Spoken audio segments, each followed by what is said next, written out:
Hi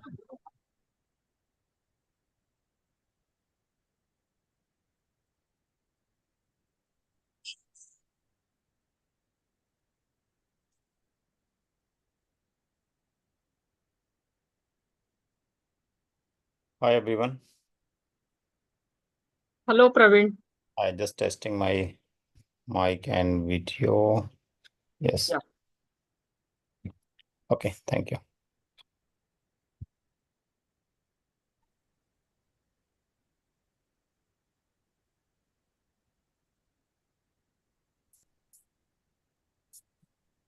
Hello, Dr. Praveen. Hi Sabna ji, how are you? Welcome, welcome. I'm good, good. Professor Eilish has also joined. Hello. Hello, Professor Eilish. How are you? I am Dr. Sapna Sharma. I am communicating with you through emails. Yes, thank you very much for coming on early. I was wondering if I was doing my time calculations because it's just coming up to 2 p.m. in Dublin. Okay, yeah. So we'll start at 6:30. So still 7 minutes are there. Hi, Dr. Mashood. Ma'am, hello, Ma'am Rekha. Yeah, hello. Hi Sapna, hi Eilish, Hello. hi Praveen, hi Regama. Hello, Masud.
Hi Eilish, when was the last time you visited India?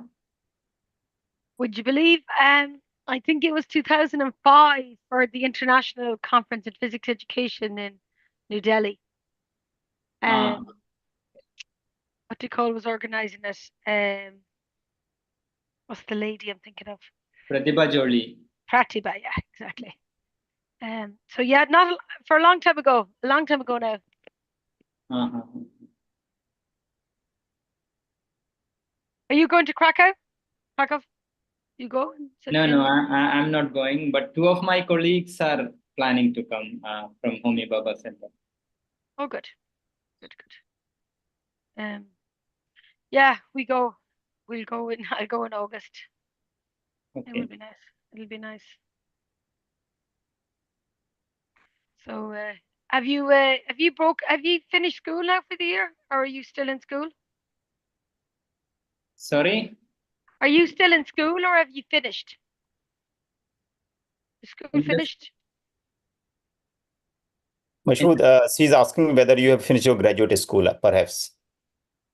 No, but school's finished. Our school's our school's just finished on Friday. Oh yes. Oh yeah. Sundays here also Saturday, Yeah. Sunday is a holiday. Okay. So I think the Sunday the day is chosen so that more teachers can join. Yeah. join.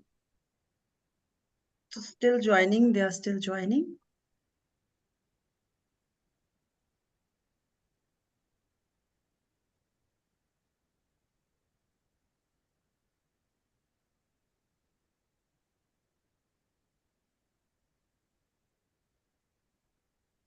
Any plan for coming to India, Professor Eilish?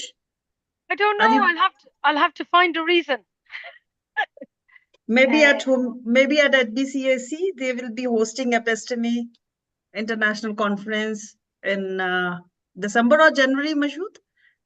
Yeah, it's tentatively planned in January. We will be announcing it soon. Which conference are you hosting? This is National? a 2-year biennial conference that we have been hosting. It's called Episteme. Episteme. I will Yeah. into the details. Yeah. Very good. Yeah, we Yeah, host. it's an international conference and it's a nice one. Oh, good. Yeah, we just hold our own research center hosts one every year as well, every 2 biennial as well, and Okay. we just had it a couple of weeks ago, so it's a nice occasion for us all to meet. Right. So it's almost 6:29. Yeah. So I hope Professor Ahluwalia has joined. Yes. Has he? Yeah, Yes, he's yes. here. He's Yeah. here. Yeah. he's Sir, here. good evening. Ahluwalia, sir. Good evening, Good evening, sir. and welcome, Eilish, to our virtual program. Thank you for agreeing to be here with us, and thanks, Mashood, for connecting us with Eilish. And looking forward to your lecture. Yeah. So it's a virtual trip to India, Eilish. That's what I said. I need to organize to come again. I had great times with the Olympiads. I used to run the physics Olympiads for Ireland, and Ireland and India always sat beside each other in all the meetings because we were alphabetically together. Yeah. So it Okay. was. What was his name? Did I tell you, Mashood? Mashood, she's asking something. What? Who did I tell you was the? Yeah, it's Vijay Singh. He was my advisor, Praveen's advisor also. Hi, I'm here. Yeah. So, is Ireland team going this year to IPHO? No, we haven't gone for the last couple of years. The department stopped funding us to go. We participate at a European level. There's a European young scientist kind of competition, but not the international. Okay. You go? Yes, India is going. Praveen, I'm not going, but India is going. Praveen, is it going to be offline? Is it confirmed? Yes, so far it is very much offline. But I think Because only they were about to, there was a doubt. yeah, but so the latest letter says that they are still organizing, and I think 55 or 60 countries have so far, says that they will come. Yeah. It's in Iran. Yes, it is in Iran. Oh, yeah, that would be a lovely place to go. Right. Yeah. So it's 6:31. Sir, can we start? Ahluwalia, sir, should we start? Yes, I think we should start. Yes, we should start. Yeah. So I will start that. Ma'am, you will record the session?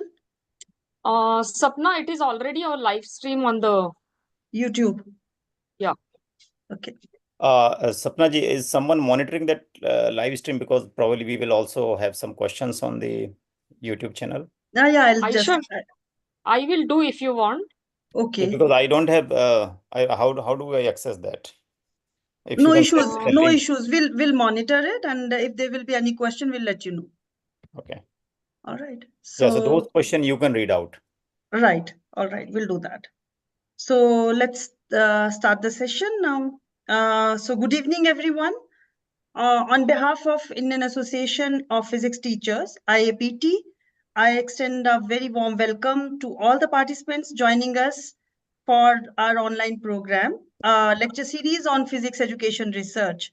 So this initiative aims to foster a vibrant community of practice centered around the principles of sharing, collaboration, and continuous learning. In the past 12 lectures, esteemed physicists of international renown have delivered talks, including Professor Paul Wyman, Professor David Sokolov, Professor Chandralekha Singh, Professor Arvind, Professor Vijay Singh, Professor Aluwalia, Professor B.N. Meera, Professor Sastry, Dr. Mashood, Dr. Amok, Dr. Parveen Pathak, and Dr. Shirish. So today marks the 13th lecture of this series, and we are delighted to embark on yet another engaging session. I'm pleased to welcome the esteemed president of IAPT, Professor P.K. Aluwalia, whose guidance and encouragement have been instrumental in the success of this series.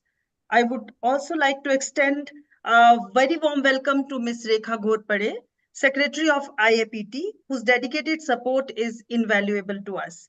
So with great enthusiasm, I welcome our today's speaker, Professor Eilish McLoughlin, Associate Professor in Physics Education and Head of School of Physical Sciences at Dublin City University, Ireland. She will be delivering a talk titled Future Proofing Physics Teacher Professional Learning in Ireland. So please join me in extending a very warm welcome to Professor Eilish. I extend a sincere welcome to Dr. Parveen Pathak, a distinguished faculty member at Homi Bhabha Center for Science Education at BSc TIFR, who will chair today's session.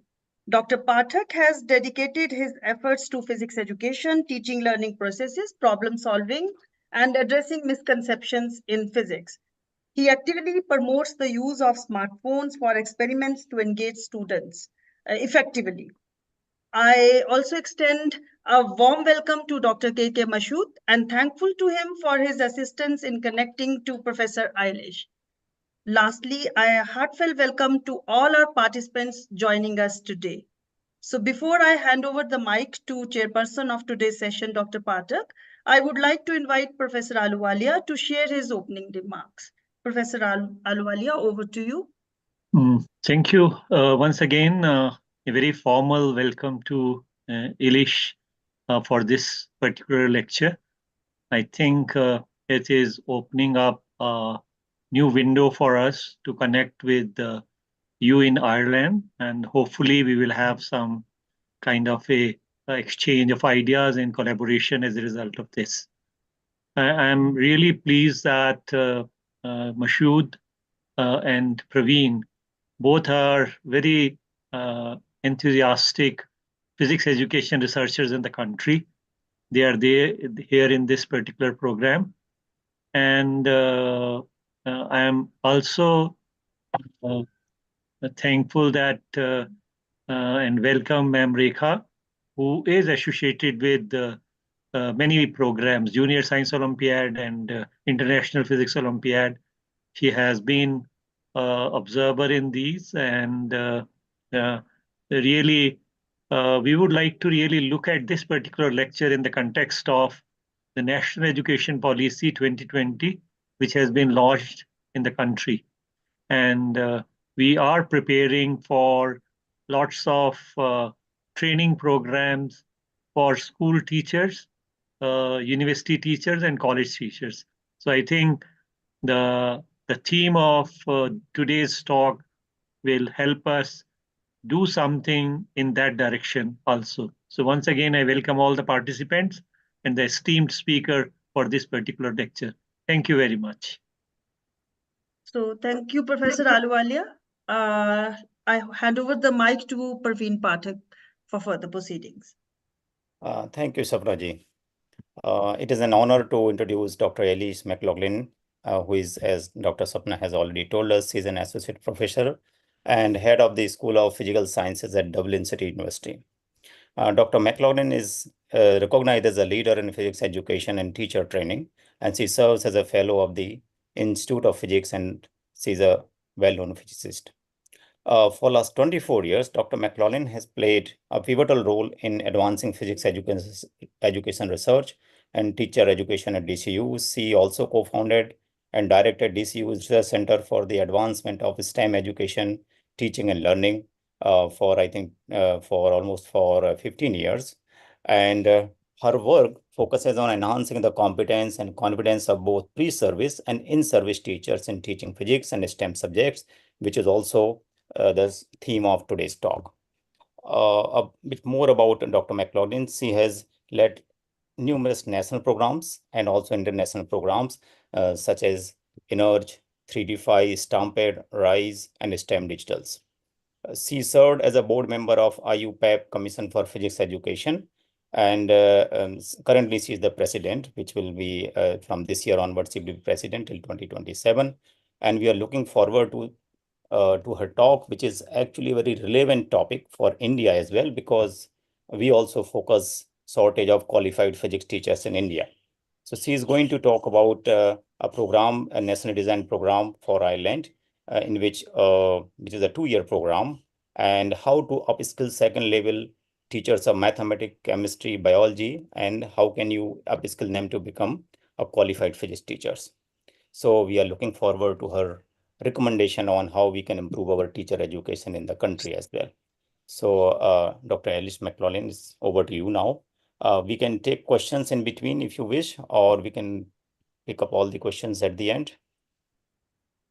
Thank you very much, Praveen. I don't mind if you want to raise hands or put questions into the chat, and then maybe you keep an eye on the chat and let me know if there's things we should answer at times. Okay, so I hope you can see this screen. Yes, we can see. Okay, so you're right. This is not an Irish problem, but the context in which I talk about is what happens in Ireland. And it's very translatable right across Europe and right across the globe in terms of the need to recruit and upskill or develop the confidence and deepen the professional learning of teachers. And that's where I come from in this talk. And there's lots of work that's gone on ahead of this in various projects at European level that have developed this kind of thinking and approach.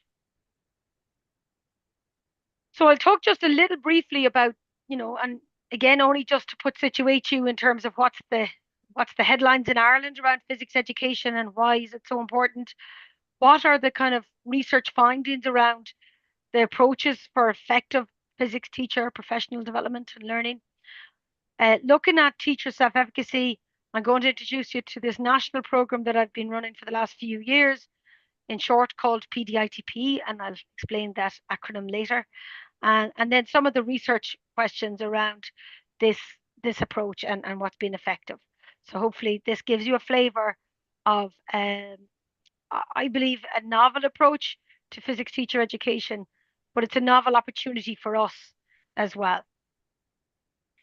And again, there's lots of problems around why we need to look at addressing physics teacher education and recruiting more physics teachers. And you could say that for mathematics teachers and chemistry teachers in Ireland as well. We actually have a sufficient number of biology teachers. But right across the STEM subjects, there's a shortage of teachers, and there's a shortage of graduates from STEM subjects in schools following careers and university programs in STEM.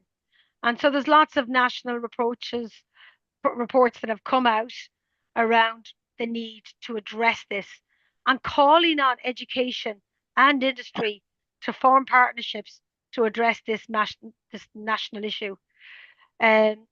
We have a new report just out in Ireland, our national skills strategy, and all of this is telling us we are going to have a skills shortage and we need to recruit more students to see the benefit of STEM in schools and follow STEM careers. And of course, in order to do that, we need to work with teachers. Just some of the stats there, that the predicted shortage across the STEM sectors is showing 100% shortage in the manufacturing, engineering, medtech, food, professional services. And we have lots of STEM companies. We have the top 17 out of the 20 world pharma companies have headquarters or have factories in Ireland. So they need a workforce. So you can see here major and moderate shortages across many STEM sectors. And again, you can parallel that with India. And the problem with that is that if we don't have enough of a workforce, there's going to be problems for industry. And this is why industry has come in to work with us on a number of projects now to try and increase teachers' salary, to increase teachers' participation in workshops and programs, because they see the value of teachers upskilled, more confident, more competent, and then delivering a higher quality graduates from second level, whether they go directly into the workforce or go on to university. On top of the list to kind of close the gap is education and training. In addition to that, promoting inclusion and diversity and equity in education has become really frontal to a lot of the work that I've been doing, because we have a shortage of females participating in physics, particularly females in computer science and other STEM subjects. And that then is also transferred into the teaching population. Most of our primary school teachers are females. So promoting pathways and inclusion in teacher education and student participating in STEM is really important. So these are some of the kind of the national reports that have come out recently, and things that we need to look at. And I like this quote around what does equity mean in education. We have a small country in Ireland. We've only 5 million population. We have 730 second level schools. You can compare that to India and scale up. So we don't have a huge problem. We're a nice workable problem in terms of reaching out to the schools and connecting with them. For instance, 50% of the schools in Ireland are within 1 hour of my university.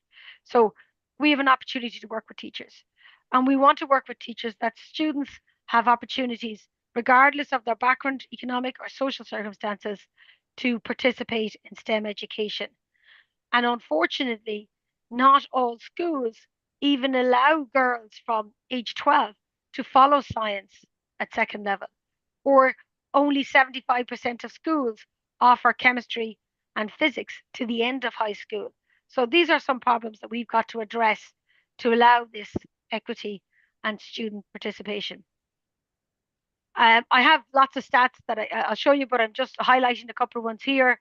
Around the choices, I don't know if you're aware of the high school exams in Ireland are called Leaving Certificate exams, which students do at around 18, 19 years old. And then the performance in these exams is their pathway to university. Whatever they get, their top 6 subjects are counted as their gateway to careers and university places. And students elect what subjects to do. So they have a choice. So they have to do mathematics, English, and Irish. And after that, they take 4 or 5 other subjects. And there's a huge disparity between the uptake of biology. You can see there red is the most popular subject as a choice subject, and physics and chemistry. So physics, less than 14% of the population. So 65,000 students kind of each year. Last year, 61,000 students take physics. So 14% of that population take physics, slightly more, 16, 18% take chemistry. But on the business subjects, there's also 3 at upper secondary level. There's a much more even spread of those subjects. But there's a huge push for students to take biology as a science subject at upper secondary. And one of the reasons for that, and it goes just, this slide just shows you, is the gender differences between the subject uptakes. And again, the male dominated subjects tend to be the engineering, construction study, design, technology, physics, applied maths, those kind of tech STEM subjects, while at the other end of the spectrum, there are female dominated ones, are home economics, art, music, biology, French. So there's a gender difference between the subject uptake, and there's the huge difference between what subjects are taken. Typically and consistently for the last 30 years, of that 14% that take Leaving Cert physics, that physics that into high school, only a quarter are female. Of the 90% that take chemistry, you have 61% are female, and biology, 64% female. So just again, there's a huge gender difference in the uptake of physics compared to the other science subjects. And one of the reasons that I feel that this happens is because the experiences that students have when they learn physics for the first time, maybe at lower secondary level. And you can see here from the numbers that predominantly the students at lower secondary are taught physics as part of a integrated science subject by biology specialist teachers. And actually, even though it says here that there's 1,300 qualified physics teachers in Ireland compared to 4,700 biology and 2,600 chemistry, it is probably more like 1 in 20 students are actually taught physics by a physics specialist. So we simply do not have enough qualified active physics teachers at second level teaching that lower secondary science and having that positive impact on students' continuation and participation of physics at upper secondary. It's similar in chemistry, but it's not quite as bad as physics. So we looked at this as a national level and we've lobbied for it, and we wanted to increase the number of physics teachers in Ireland so that students could have an opportunity to learn and to develop an understanding and love of physics from someone who's passionate about it. We've also run programs to upskill the biology and chemistry teachers at lower secondary to improve their confidence and competence for teaching physics. But I'm going to focus on this upskilling to increase the number of qualified teachers of physics and how we do that. So in order to do that, we got a tender from the Department of Education, came out maybe 5 years ago now, to run a program to upskill physics teachers. And we asked ourselves, what does effective teacher professional learning look like? And how can we future-proof our teachers for changing curriculums, changing educational systems, and actually changing society? And this was all ahead of COVID hitting and closing all the schools. And AI is now, another issue that we have to deal with. So we always have to think about future-proofing our teachers for whatever changes occur. So this is where we look to research in terms of the design of physics teacher education and what are the key parts. So one thing is we need to look at giving the teachers the knowledge, so the physics knowledge, but also we need to develop their actions, their understanding, their behaviors. We need to look at developing their pedagogical content knowledge. And even that is not broad enough, that they need specific teaching and learning knowledge and skills for each subtopic of physics. So content knowledge for teaching a topic more specifically than pedagogical content knowledge. So knowledge for physics, knowledge of teaching, and bringing that together. And we know from research and we know from our own experiences as teachers that teacher engagement in professional learning has a very positive influence on students' learning and achievement in science. And this is more impactful when that learning is over, the learning for the teacher is over a longer period of time, is not just teachers working with teachers, but that there's some sort of research practice partnerships or external stakeholders or engagement with external experts, and that teachers collaborate and share as part of a professional community of practice. Whether you call that a community practice, professional learning community, lesson study model, there's lots of different models of how that community of practice, but bringing teachers together as a community to look at their professional learning. And that means teachers have to invest time in sharing, in trying things, coming back, reflecting on their learning, trying something else. And it's giving those teachers an opportunity to immerse themselves as a learner, to become confident and prepared to deliver something in their own classrooms, trying it out with their students. And when they see the influence on their learners, that's when you have a sustained positive impact on the teachers. So this idea of a lot of the teacher provision that happens with new curriculum changes in countries is often one-day events, very short-lived, and no sense of sustained engagement between the teachers. So this is where we need to have longer models and opportunities. Eugenia Ikina's model, and again, if you want to break this down into what does pedagogical content knowledge look like in physics, the Eugenia Ikina's work in 2018 around identifying, well, what do the teachers need to do? What are the tasks of teaching? She calls them the TOTS of teachers for the topic of energy. And what are the student learning outcomes? The student targets here, she called them the student energy targets sets, but the learning outcomes that the students you would want the students to achieve in this topic. And she wanted to look at this learning around knowledge, skills, attitudes, and values.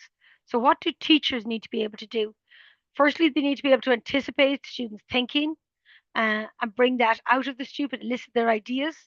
They need to be able to design, select, and sequence learning experiences. So they need to think about where their learners are coming from and break down the learning and scaffold that sequence and develop learning paths and sequences to build the students' experiences so that they can develop their knowledge and they can develop their skills.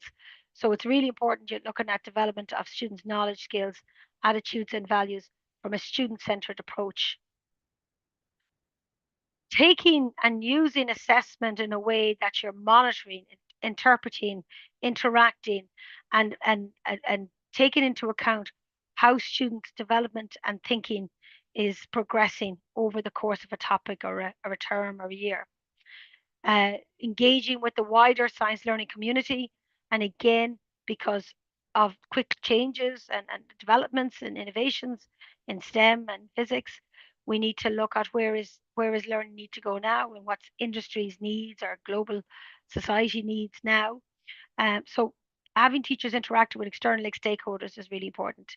And then the use of multiple representations using everyday or industrial examples or large scale models, representations, argumentation, scientific understanding, and the use of experimentation.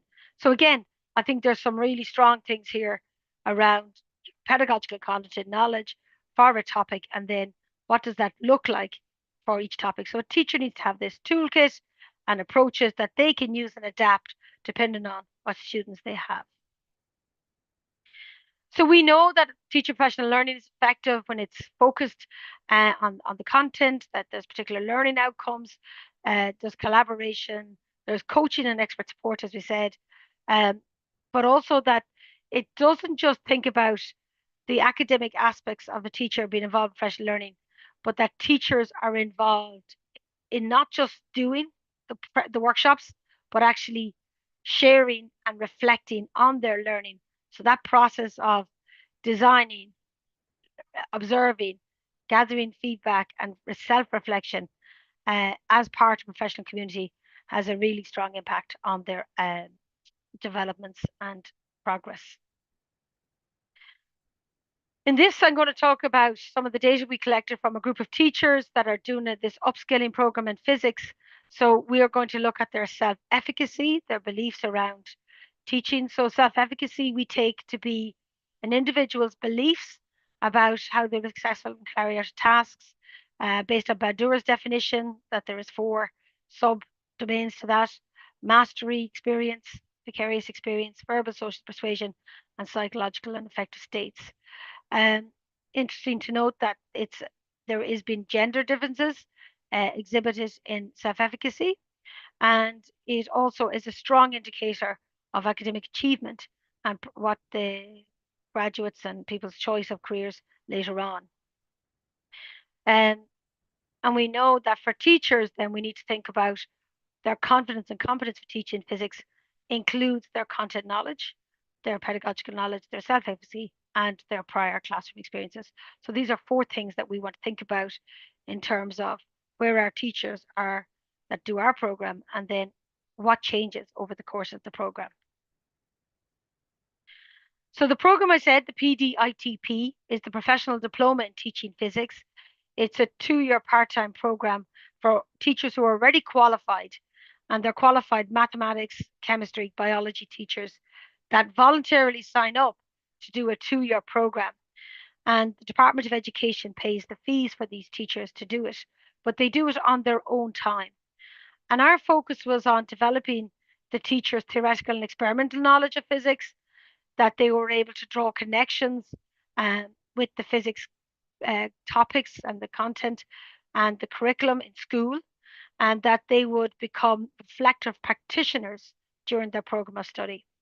And when we were working on this program, we worked across 3 different universities, one in Dublin, Dublin City University, in the west of the country, Limerick in the southwest of the country, and Galway in the west. So the requirement was that we would offer this at a national level, and therefore we have 3 universities involved in the delivery of this program. And it's blended and it's part-time for the teachers, but it's free to the teachers that participate, but they give of their own time outside of a full-time teaching load. They never get relief from teaching when they participate in the program. Our teaching council has regulations around what students must have studied to become qualified as physics teachers. So these are the topics that they must do in physics. And they must acquire 60 credits of physics topics. And these would be typical first year, second year physics topics in any undergraduate degree program. So in the first semester, they do mechanics, waves, light, modern physics, moving on then to thermal physics and their first laboratory work. And then for the whole next year, they do another 5 physics modules. Life, the universe, and everything is a module which has half about space and the universe and half about the physics of the human body. So it's a nice applications of physics, if you like, module. And then the last module is electricity, magnetism, and optics as their final semester. So these are kind of core physics modules that they do over the course of the 2 years. And then we designed and delivered the pedagogy modules alongside that. So they do 60 credits of physics and 15 credits of pedagogy modules. And the idea was that after the first semester, when they'd done them first 3 modules, that first 17.5 credits there on the left, the spring modules, they would do 2 summer schools. And we've just finished the 2 summer schools there last week for the current cohort, the new cohort. So they start this program in January. And between January and May, they do the first 3 physics modules and a lab. And then in the summer, they do a pedagogy and research in physics education, followed by a second summer school focusing on practitioner inquiry in physics education. And then throughout the whole next school year, we support them to conduct their own practitioner inquiry on their own practice in the class. And I'll explain what we mean by practitioner inquiry. And then we bring them back the following summer to share and reflect on the learning from their own practitioner inquiry, and they submit that at the end.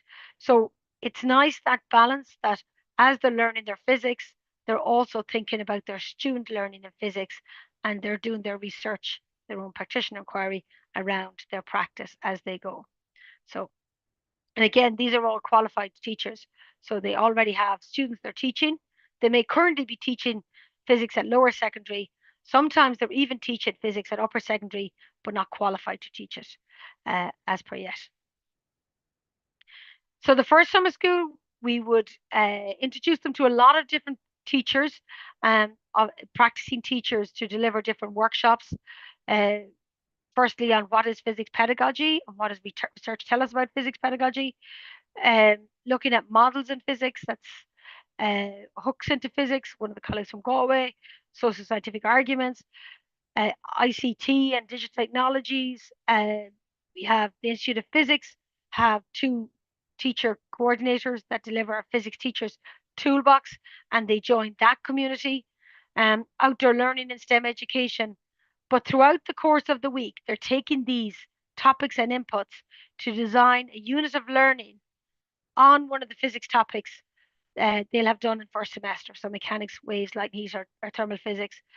And they plan, aligned to the curriculum, a unit of learning that brings in these aspects. And I should say that come September, in another year, September 12 months, we will have a new higher physics curriculum at upper secondary in Ireland. So as we've been delivering this, we've been aware that the curriculum is changing. So when these qualify, they'll be teaching a different curriculum than is currently present in schools. And we support the teachers to work as a group, as a professional learning community, to do these assignments and to attend these workshops. We planned that these workshops would be delivered face to face, but because of COVID in year one, we actually had to deliver them online. And we've kept delivering them online since because of teachers' requests. And teachers have worked really well online to in these workshops to embrace some of these ideas and to bring them into their thinking.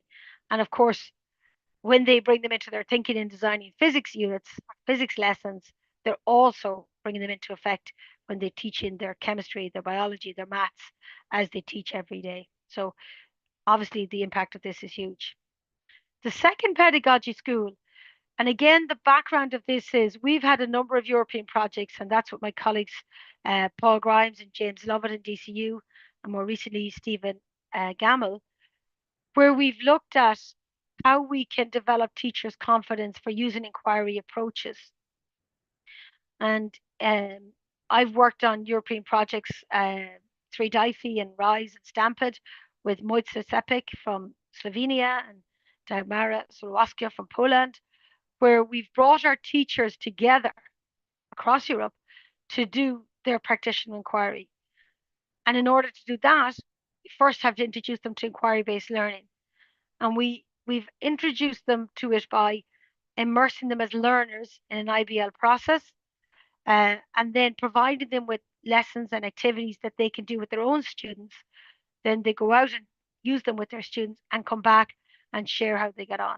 So that idea of them designing and using inquiry and student-centered approaches in their own practice actually enforces them to conduct their own practitioner inquiry because they run as a kind of a parallel process.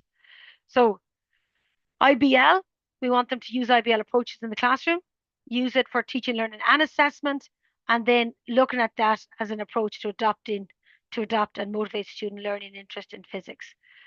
Practitioner inquiry means that they go and look at some issue or something that they feel that students are struggling with linked to student learning or their classroom practice. And they identify a question, a PI question that they will go and research and collect data on. So we support them to act as researchers, to develop a research plan, to gather data, and then to look at their data and draw out observations and inferences from it and see what the impact is of whatever approach they'd adopted. I can share some of the examples of PIs teachers have done. And this process, we introduce them to a PI during the summer school the first year, and then it takes nearly that 12 months to actually support the teachers to see the value of it, because they're not sure what it looks like in the end. They're not sure if their question is focused enough.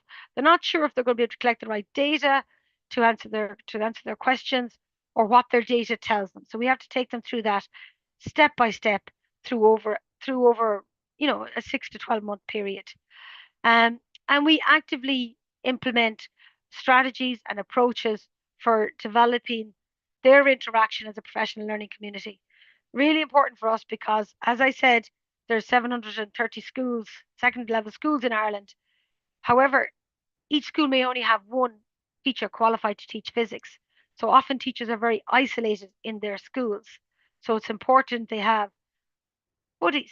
It's people that you can contact and say, I was thinking of doing this, what do you think? So that they can bounce ideas off. So that's what forms through this professional learning community and supporting that with the teachers over a period of time. That's what the summer school looks like. Again, the blue blocks are the professional learning community pieces. The yellows are the IBL activities, the inquiry-based learning activities. And again, we use them with the teachers so they can use them directly with their students. And then the green blocks are where we introduce them to the practitioner inquiry steps of finding their question, looking at what data they'll collect, how they're going to analyze their data, session on the ethical implications of their inquiry. We showcase and share with them how to do data analysis, particularly with qualitative data, because teachers, particularly sciencey teachers, haven't done much qualitative data analysis, and we introduced that to them. And each of the days finishes, and towards the end of the week, it becomes the predominant model where teachers are actually supported, facilitated to work as a group. So that's the orange blocks, where they get to reflect on the learning on their own, and then they work as a group to write this inquiry question and plan, which we call an inquiry brief, that they will then implement over the next school year. So you can see how we have our physics modules, our core physics modules, our pedagogy modules, layering together so that the teachers are developing their confidence in teaching physics, but also their competence and pedagogical knowledge for teaching of physics across an extended period of time. So in terms of our teachers and cohort, these are some of the research questions. So I suppose today's I've focused on what was the design of the program. It's very much informed by research and what's been effective practice in other jurisdictions and bringing together that. It's novel in terms of how we upskill teachers. No one else I've seen globally has put together a program like this. But it gives us an opportunity then to study and to conduct research around, well, what does this mean? Is this program effective? And what kind of, I suppose, challenges are there in working with the teachers, and what might we improve on? So we're looking at their teachers' self-efficacy based on their prior teaching experiences, their approaches to IBL, classroom practice and reflective practices. These are the kind of main things that we were looking at. So we administered the survey with open question responses and some Likert style questions to cohort 2 teachers. I keep calling them teachers rather than students because they are qualified teachers at the end of their first semester. So just before they started those pedagogy schools, they had completed exams and received grades for the first semester physics modules and had really achieved really high grades. And we collected data using a number of things, including that self-efficacy instrument from Instrument Sharma. So in terms of our teachers, again, this sample of 55 teachers, well, 30 female, 25 male. So it's a nice sample to look at. And you can see here the male in blue and the female in red in terms of the years of teaching experience, just like how newly qualified were they as teachers of whatever subjects. We looked at their self-efficacy for learning physics using that Sharma scale. And we found that their self-efficacy was high, but higher, slightly higher for the males in the group. So this was asking them about their self-efficacy for being successful in physics. And that we can compare directly with two undergraduate groups. So there has been studies around undergraduate students. So these are our own cohort analysed by Lindstrom and Sharma versus our teacher group, our PDITPs. And you can see that these are higher than undergraduate groups. Now, you've seen from their years of teaching experiences, the age range of these teachers is something from like 23 to 53 or 63 maybe. So they're mature, they're mature learners. And it's not surprising that they have a higher self-efficacy than 18 to 22-year-olds. In terms of their experience of teaching subjects, again here the colors coding is 0 is blue, red is 1 to 4, yellow is 5 to 10, green is 10 to 15, and so on. So these are the typical subjects that they may be teaching. Leaving Cert is that upper secondary subjects, and junior cycle is the lower secondary subjects. So for the females on the left, you can see the majority of the female teachers have been teaching lower secondary science, junior cycle science. So that's over 80% of the female teachers, compared to about 64% of the male teachers. And again, you can see there's a difference between the Leaving Cert physics, how many have been teaching Leaving Cert physics. So there has been 30-something% of the females have been teaching Leaving Cert physics, while it's just slightly higher, same amount in the male teachers. So some of them, a third of the class more or less, have been teaching physics at upper second level before they even start this program. And then you can see the variations in the other biology, chemistry, maths. So there's a good distribution of subjects. So one of the things we asked ourselves was, if they are biology teachers, if they're qualified to teach biology, or they're qualified to teach chemistry, or qualified to teach maths, will that affect their self-efficacy? So what subjects, specialisms will make them, help them to have confidence in teaching physics? And we actually found that it was only for the mathematics and for the males only. So we found for the majority of the group that had done Leaving Cert Physics had a self-efficacy for learning physics for the males only, if they had been teaching physics. If they'd been teaching maths at either level, then they also had a strong self-efficacy for physics.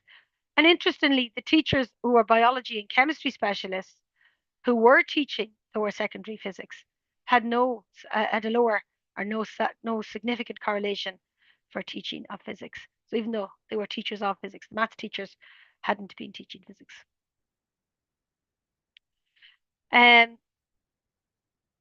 Sorry, that's the same as that one. The teacher's use and understanding of inquiry-based learning, again, you can look at some of the differences here between the females on the left and the males on the right. And again, we're very conscious of inquiry-based learning has lots of different interpretations and meanings. So we ask the teachers, my students develop skills and competences when I use inquiry-based learning. And again, you can see the correlation here between the female teachers versus the male teachers. So the male teachers strongly agreeing with that statement more than the female teachers. And similarly with my students learn content knowledge when I use IBL approaches. The males teachers have a stronger correlation, stronger agreement. We also looked at the gender differences between IBL and self-efficacy, and we didn't find any gender differences for this. There was also no correlation between self-efficacy and the use of IBL. So again, looking at that gender, IBL, and self-efficacy as 3 domains to see was there any correlations. In terms of what their classroom practices were at the time they did this survey, again, you can look at some of the practices here. Is the investigation conducted by the teacher in the front of the class? So it's a demo rather than students involved. Are students responsible for coming up with their research question or their plan or the design of their experiment? And you can see the differences here. You can see the differences here between the female and the male teachers again in terms of practices. And you can see the differences across the teacher group, that it could be down to equipment, it could be down to teachers' confidence, but that there is a lot of time spent on teachers demonstrating experiments in front of class and students being given step-by-step instructions. And that's more strongly from the female teachers than the male teachers. And again, the teachers' confidence to design open inquiry approaches and to let the students be open around what they do and how they design it is a challenge for teachers. So how they scaffold when you have a guided versus an open inquiry can be challenging for teachers. So these are some of the practices that we were trying to work on. In terms of students deciding what data should be collected and which data should be collected and how it should be collected, again, you can see a variation there between the teachers, with the male teachers saying that the students decide what data collected almost often are more predominantly for the males than for the female teachers. In terms of the correlation between classroom practice and self-efficacy, we saw some correlation just for a few of those domains. Each student has a role as investigations are conducted. There was a positive correlation for all students and for the male students. Students understand why the data they collect is important, again, for them all. And students decide which data should be collected for the male teachers only, and students justify their conclusions on the overall sample. So again, some correlations being significant at different levels there around classroom practices. The other domain I mentioned was around teachers' reflective practices and teachers being able to understand the importance of reflection and who do they reflect with, how, when, and where. Again, some differences between male and female teachers, but strongly agreeing much stronger for the female teachers than the male teachers. But teachers' beliefs that the inquiries into practice can inform and support other teachers in the practices, you can see the male teachers more strongly agree with that. So again, we can see some of these practices and influences on what they're doing. Students or teachers said, I engage in dialogue with peers about how to teach effectively. And you can see here the females were more likely to do that than the males. And the females were less likely to have opportunities for peers to give feedback on their teaching. So a little bit contradictory that they engage in dialogue, but the opportunities for peers to give feedback are less for females than for the male teachers. And again, some correlations on some of those practices there. Teachers identified their restrictions, their challenges in teaching physics, mostly around access to equipment. And again, that's been exasperated because of lack of investment in schools, teachers' own content knowledge and teachers' own skills. And then pedagogical content knowledge comes after that. So see, these are the main challenges that they've come across in terms of teaching physics. In terms of them completing, so we have 2 cohorts that have completed the program now. And I'm delighted to say the initial results from these is showing that after they've done 2 years of physics modules, would you believe they've deepened their own content knowledge? Well, I would hope so, because they've just now done 60 credits of physics. Their content knowledge is more advanced now, and I know more now, and I'm nearly more into the subject than I think. That's good, because when I'm teaching it, I can go deeper, I can go further. I have more passion, I'm more passionate about the subjects, and therefore the students are more passionate. I've got confidence that has benefited my teaching and my students' engagement and involvement. And again, that isn't been restricted just when they teach physics. They've welcomed the introduction of modeling practices in physics pedagogy. I should say they were a little bit resistant in the beginning, because they said, we're already physics teachers, or already teachers. We already have pedagogical and we already have classroom practices. However, they actually felt the benefit of the different approaches, and that the scaffolding and the pedagogical approaches in physics can be different and can change depending on what you're teaching.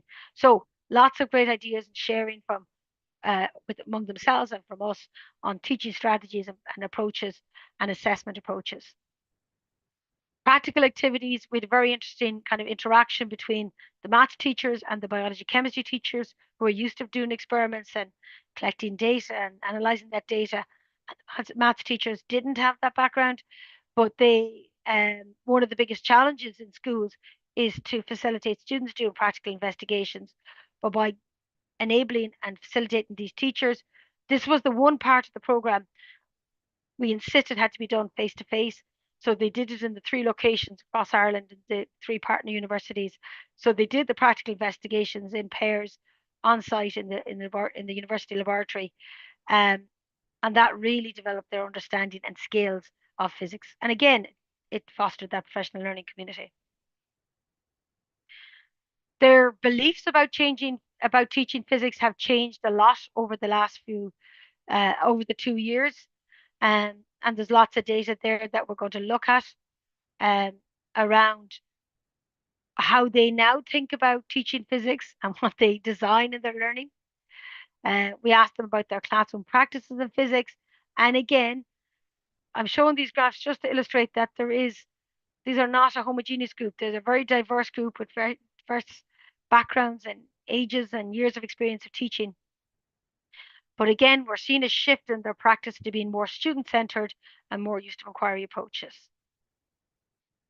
In terms of the practitioner inquiry, I think I'm going to show you a couple of the posters that they delivered just there 3 weeks ago now on the practitioner inquiry. I'll just come out of this because they all looked, and they're all related to a passion or something that was a concern from them in their own schools, in their own classes, that they wanted to investigate. So I'll show you their practitioner inquiry. We actually asked them to do them as posters to present and share a few weeks back, and again, really informative in terms of what are their interests and what have they learned from this experience. And of course, because they've shared them with each other, they've all learned collectively as well. So our conclusions from what we've done so far, that the self-efficacy of male teachers appears to be higher than that of female teachers. There is some evidence around female teachers have an increased self-efficacy from positive results, performance in exams, that actually have a faster influence on their self-efficacy. No correlation, no significant correlations between their self-efficacy and the use and understanding of IBL. Some correlations between some of the classroom practice items and between reflective practice items as well. But we will look to see through their practitioner inquiries what has their understanding use of practitioner inquiry, how is that influenced and impacted on their student learning, and we look further to see around their beliefs around gender, self-efficacy, and classroom practices, how they correlate with their beliefs about teaching physics. So just before, if I can stop sharing that one for a second, I'm just going to show you some of the posters to give you an example of what they have achieved in their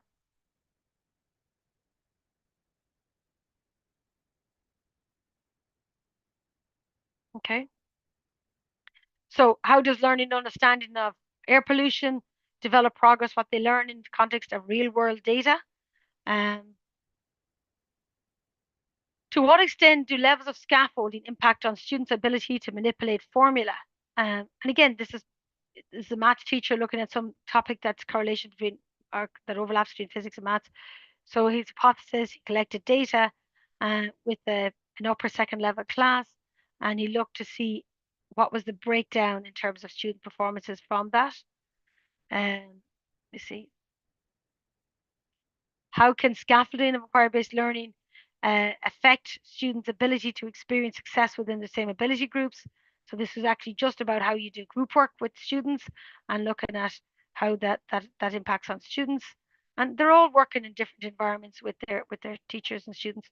And here's examples of data and surveys they've done with their students and how they've analysed them. So they are in the process of writing up a full report of these, but the posters just give you a flavour here of what their PI question was around, what data did they collect it, how did they analyze that data, and what conclusions did they draw. And from the main thing at the end of all of these is they go back and they ask another question and they say, all right, now my concern is really around this, and then they do another practitioner inquiry on that. So there's lots more than there, but I just wanted to show you a flavour of what they'd look like. I'll pause there, if that's good. Thank you, Professor McLoughlin. I have several questions, but I will allow others to ask the question. And Rekha, when I'm trying to type the questions, I can only send the message either to you or to the speaker. Okay. So maybe right now I will send all the questions to Professor McLoughlin, but anyone who wishes to ask the question, please unmute yourself or you can type. There is one question in the chat box which I can read. Yes. Right now, because there are few comments that it is, I don't know why it is happening. It is coming to me only. Professor Sapate says informative and useful. And there is a comment or question from Jayashri Indoria. She is saying, I strongly feel that teachers of physics field and expertise must teach physics at middle school level, grade 6 onwards. Chemistry or biology experts are mostly not able to arouse or upkeep the interest in the kids. Thereby, kids develop a fear of subject and consider it difficult as they grow up. What is your take on this? Thank you. Totally agree. So middle school for you is what we call lower secondary or junior cycle. And that's where we have this integrated science subject. And that's where I said we're lucky if 1 in 20 Irish students get taught physics by a qualified physics teacher. And the impact of that is they don't do it at upper secondary because the teachers that teach them physics, biology, chemistry specialist teachers, just don't develop that love of physics for them. And there's huge correlations with that. Same issue. That's why we need more physics teachers teaching at the lower secondary level or that middle school level. Yeah. Professor Masood has raised his hand. Please unmute and ask question.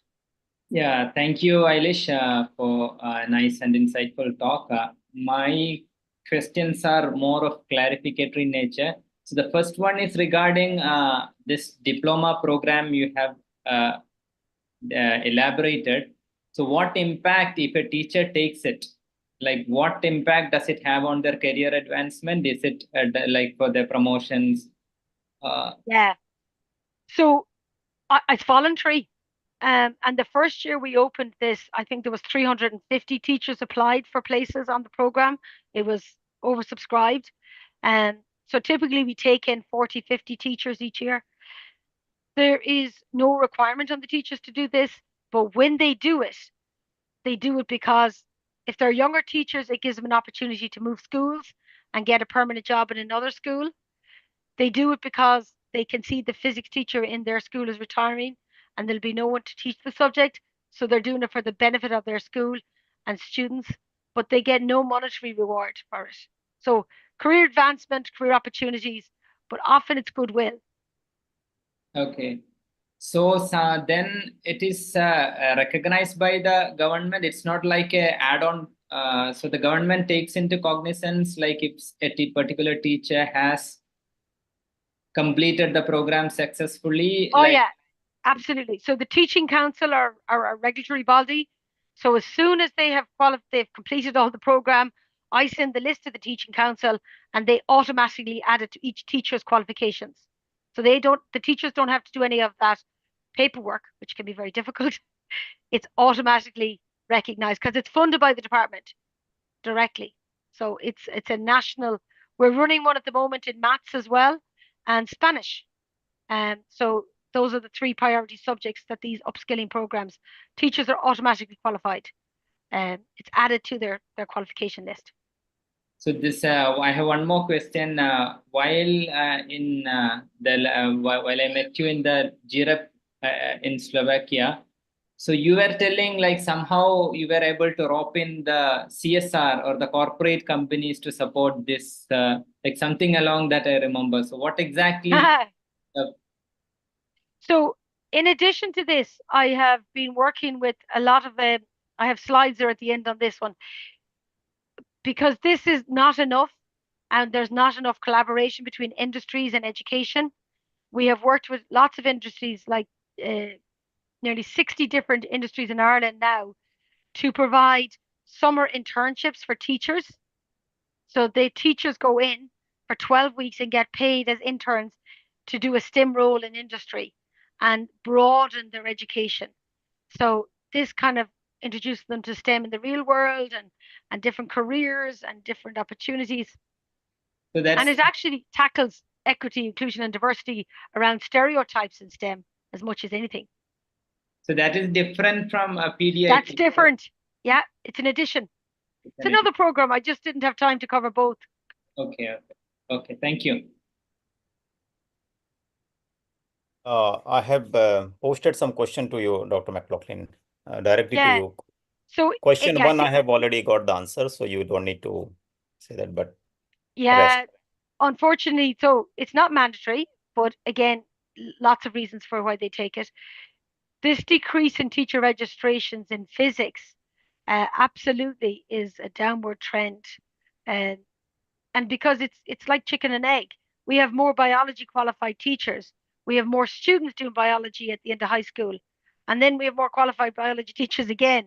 So we're trying to break the cycle by having more physics teachers influencing the number of students that do physics at high school level. So that then is something we're trying to address. So the other thing is that when industry is booming and there's lots of jobs and we have low unemployment rates in Ireland now, people don't go into teaching. They go into industry and they get better paid. So the teaching profession is struggling, particularly at primary level at the moment, with getting enough people to come into teaching. The physics teacher toolbox, I can send a link to that. It's the Institute of Physics teacher toolbox, because that idea of being in a versatile and IOP toolbox for physics teachers is that you can adapt and adjust as you need for different students, different classes. So that's a toolbox series. Textbooks designed to incorporate the skills acquired in the program. Not necessarily. All of the materials we have for the pedagogical pieces we've developed as part of European projects. So maybe I can link those to you in terms of the type of inquiry-based learning activities we do and the types of PI activities we do. So I can maybe send out those links as well. Yeah. So we are at the stage of the feedback from teachers. Do you have data to measure the performance of teachers who have completed the program? So we go back to the teachers 6 months after they graduate, and we interview and survey them as well to see what's the impact on their teaching of physics, their influence in the classroom. And we find that they're in schools, they're involved in more professional learning and sharing their learning with their colleagues, and they are influencing what they do in other subjects outside of physics. What do you think the reason for the higher self-efficacy self-efficacy for male teachers compared to female teachers? Self-efficacy for male students versus female students in physics is also strongly reported. This idea that even if girls and boys get the same result in exams, girls would believe that they're not going to be successful or as successful in physics as boys. There is just a gender difference, and it's that reassurance and some of the work that's been done around this is giving specific feedback to girls, because this generic feedback doesn't help and inspire girls. So addressing some of the preconceptions, the resilience, these kind of issues need to come in to develop girls and female self-efficacy. Okay, don't know if there's any other questions there. Yeah. So thank you very much. Any more questions? Yeah, can I ask one question? Thank you very much, Professor Eilish. It was such a wonderful talk. You have taken lots of data and you've done a lot of survey. So can you give some reference actually, I mean, where we can study all the studies you have made? Can you give some references? Can I send them on to you? Yeah, I will. Okay. Okay, all right. And Dr. Mashood, do you want to speak or ask something more or some comments you want to make? Nothing. Professor Just Ahluwalia. Professor No. Ahluwalia is raised his hand. Okay. Thank you, Eilish, for a wonderful lecture. In fact, when I read the title of your talk, and it mentioned future-proofing the teachers, I was wondering maybe you will talk about the role of technology in it also. And I didn't really see anything of that kind when you made the presentation. Do you find that in future-proofing the teachers, the latest technologies which are available now, and COVID has taught us very many things, will they be helpful? Because now, we can reach out to people very easily. Maybe conducting these kinds of programs online are also possibilities which can be there. Would you like to say something about that? Yes. So when we designed the program, you're right, COVID wasn't around and we didn't know anything about AI and ChatGPT. And we see now some of the practitioner inquiries that teachers do this year compared to 3 years ago are focused on things like AI and AI as a support for learning, AI as a support for assessment. So that's where we're addressing it in some of the workshops now in those pedagogy schools. So the teachers are facing it every day in school, and it's something that we work with the teachers as things change. And again, that blended learning and working, and we did a lot of experiments online when we couldn't do laboratory work face to face. The first year of COVID, we had to design virtual experiments for them to do. We worked on that, and now the move is definitely towards what are we doing with AI and how are we using it in physics education. So that's why I think that word future proofing is very important, because it isn't, the saying, give a man a fish and you feed him for a day, teach him how to fish and you feed him for life. This idea of teachers coming together to solve whatever issue arises. So if it's around COVID or AI or the bringing in the sustainable development goals into classroom practice, weave a new curriculum for physics at high school level. We can't give them that now because we don't know what's coming up.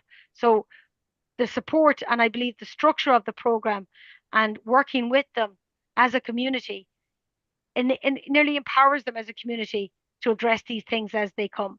So that's how we're dealing with that. So some of the workshops in the pedagogy schools, that's where we bring in some of these new technologies. So that's more. We haven't focused entirely on it, but we're bringing it in there.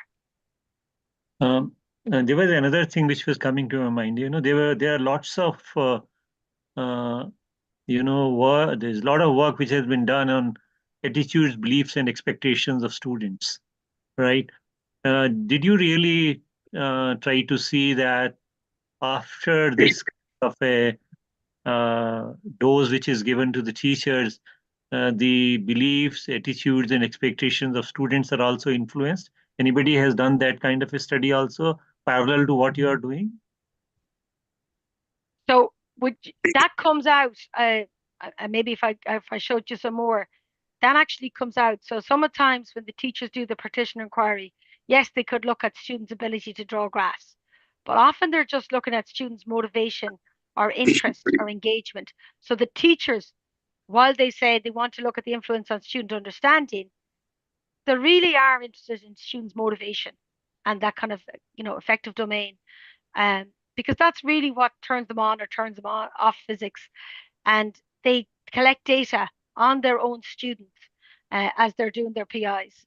So we have information through the teachers of the influence on their learners. And every time we talk about partition inquiry, it must be to look at something that impacts their students and their learning. So their learning includes that attitudes, beliefs, behaviors. Okay, thank you. Thank you very much. Thank you, Professor Ahluwalia. So if there are no more comments, I would like to close the session by thanking Professor McLoughlin. It has been very informative talk for us, and we could see that there is no shortcut to train the teachers. You need to keep all the nuances in mind, and actually you need to introduce teachers with the modern research practices so that they can go back and teach the children. And so hopefully we will connect with you, and if you want to design something like this, probably we would like to hear more from you in the future, and maybe you will come to Home Bhava Center one day and teach us about all these things in person. So thank you very much. And Dr. Sapna, Yeah. is there anything would you like to say? Sapna, Yes. one more person has raised the hand. Can we, if time permits? Yeah, we can. So it is Mrityunjay Mahato has raised the hand. So, sir, please unmute and ask the question. Good evening, ma'am. Am I audible? yes. Yes. Yeah. My question was that we are basically teaching engineering physics. So I wanted to ask madam how physics and engineering can be related. So should we focus more on basic, or should we focus on engineering contribution of the physics? Yeah, there are early research papers on inquiry-based learning and the design cycle, the engineering design process, and there are very strong parallels between the design process and engineering design process and inquiry-based learning in science as we understand it. So I think you can develop that pedagogical approach, and actually the context nearly not not relevant, but you could develop lots of skills, attitudes, values in teaching different concepts. So you can take that kind of approach both ways. The important thing is that students make connections between the learning in the classroom and the learning outside of the classroom. So what's happening in society?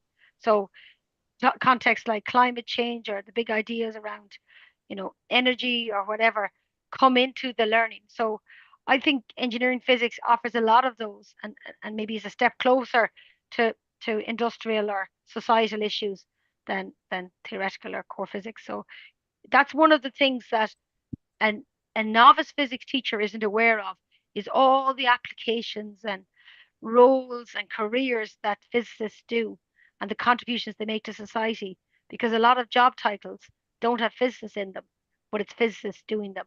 And it's the physics brain, it's the physics logic, and the attributes that they have that make them successful. So I think you can do either. You can do, theoretical physics, core physics, or you can do engineering type physics, but it's the pedagogical approach you use for motivating students to learn and engage and connect to real world issues that's important. Yeah, so yeah, you have also posted in the chat box, I think, link to the books, the magazines which have been published, and there is also one. That's the Institute of Physics. Oh, yeah. Okay. Yeah. Okay. Thank you. Dr. Sapna, so shall we close the session? Yeah, we can. So thank you very much, Professor Eilish, and for such a wonderful talk. And we hope to meet you again and learn something new, which you are incorporating in Ireland. And I think we in India will also get benefit from that. I'll thank you, Dr. Praveen Pathak, for chairing the session, and Dr. Mashood. Thank you, Professor Ahluwalia. And with this, we come to end of the session. And if there is no question, no query, we can close the session. Okay, so we'll meet again with another session. Okay. Thank you, Professor Eilish. Thank you. Thank Bye-bye, you. everybody. Thank you. Bye-bye. Good. Bye. Bye.